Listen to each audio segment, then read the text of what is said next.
Bismillahirrahmanirrahim. Dalam sejarah hidup Rasulullah Shallallahu Alaihi Wasallam ada sebuah peristiwa yang sangat mengganggu keharmonisan rumah tangga beliau dengan salah seorang istrinya, yaitu Aisyah radhiyallahu anhu.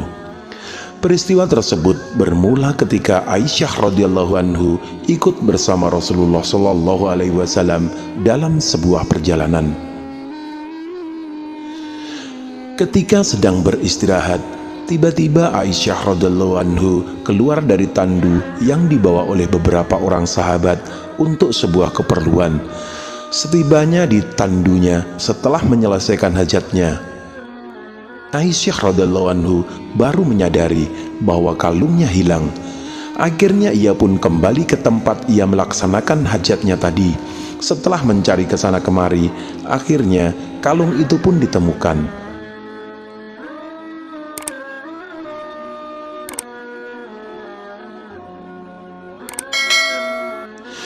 Ia pun kembali ke tempat tandunya. Betapa terkejutnya Aisyah radhiyallahu anhu ketika mendapati tempat tersebut telah sepi. Ternyata Rasulullah Shallallahu Alaihi Wasallam dan para sahabat yang ikut dalam rombongan tersebut sudah meninggalkan tempat itu.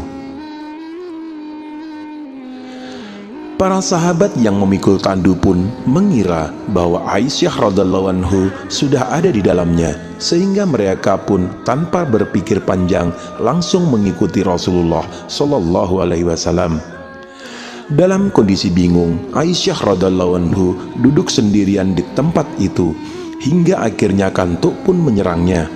Ia tertidur hingga beberapa saat. Tidak lama berselang, datanglah Safwan bin Al-Mu'attal di belakang rombongan Rasulullah Shallallahu Alaihi Wasallam dan menjumpai Aisyah radhiyallahu anhu sedang tertidur. Safwan pun beristirja, "Inna lillahi wa inna ilaihi roji'un." Mendengar ada orang mengucapkan kalimat tersebut, Aisyah yang sedang tertidur tiba-tiba bangun. Tanpa berucap sepatah kata pun, Safwan segera menundukkan untanya agar Aisyah radhiyallahu anhu bisa menaiki unta tersebut. Setelah Aisyah berhasil menaiki unta, Safwan menuntun unta tersebut untuk menyusul rombongan Rasulullah Shallallahu Alaihi Wasallam. Peristiwa yang singkat itu menyebar cepat sampai ke telinga orang-orang munafik. Adalah Abdullah bin Ubay bin Salul, seorang pentolan munafik pada masa itu, yang kemudian dengan gencar menghembuskan fitnah bahwa istri Rasulullah Shallallahu Alaihi Wasallam, yaitu Aisyah radhiyallahu anhu, telah berselingkuh dengan Safwan bin Al-Mu'attal.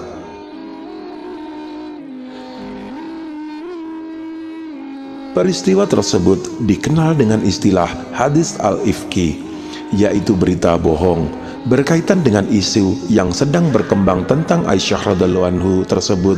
Tidak sedikit sahabat Nabi yang mempercayainya.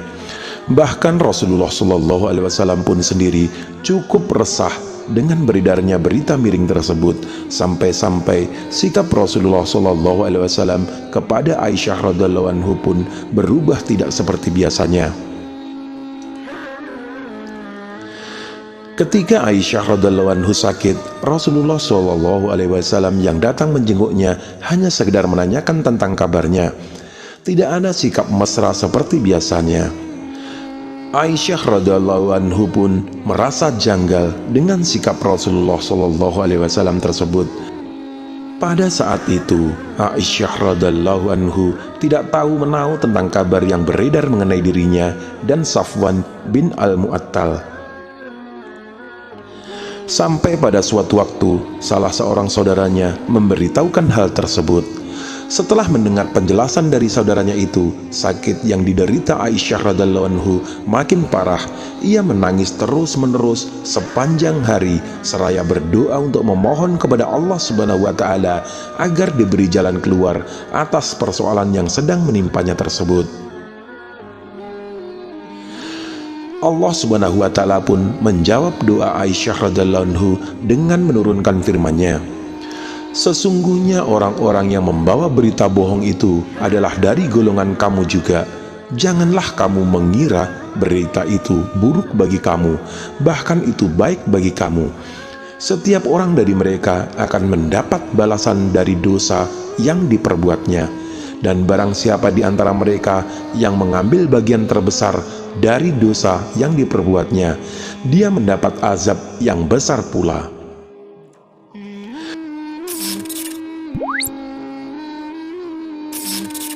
Mengapa orang-orang mukmin dan mukminat tidak berbaik sangka terhadap diri mereka sendiri ketika kamu mendengar berita bohong itu dan berkata, "Ini adalah suatu berita bohong yang nyata"? Mengapa mereka yang menuduh itu tidak datang membawa 4 saksi? Oleh karena mereka tidak membawa saksi-saksi, maka mereka itu dalam pandangan Allah Subhanahu wa Ta'ala adalah orang-orang yang berdusta. Dan seandainya bukan karena karunia Allah Subhanahu wa Ta'ala dan rahmatnya kepadamu di dunia dan di akhirat, niscaya kamu ditimpa azab yang besar. Disebabkan oleh pembicaraan kamu tentang hal itu, yaitu berita bohong.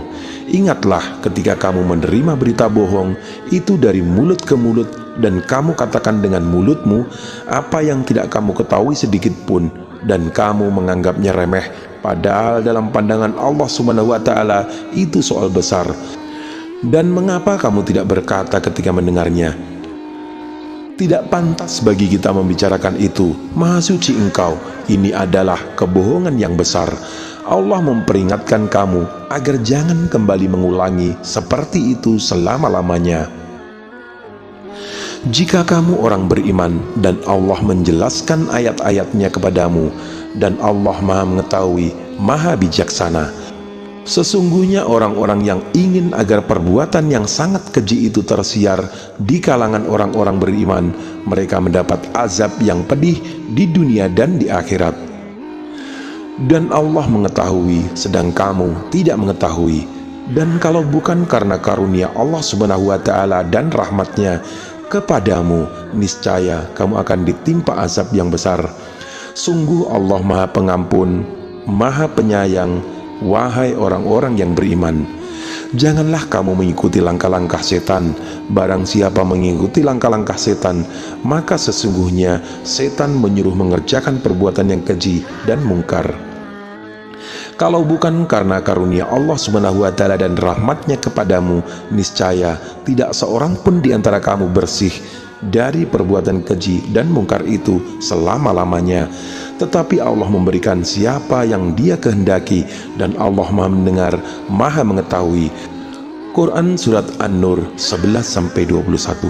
Setelah turun ayat yang membersihkan diri Aisyah radhiyallahu anhu, juga membersihkan diri Safwan bin Al-Mu'attal dari segala tuduhan keji orang-orang kafir dan munafik, barulah Rasulullah SAW merasa tenang dan kembali menjalani hidup bersama Aisyah radhiyallahu anhu dengan penuh cinta dan kasih sayang.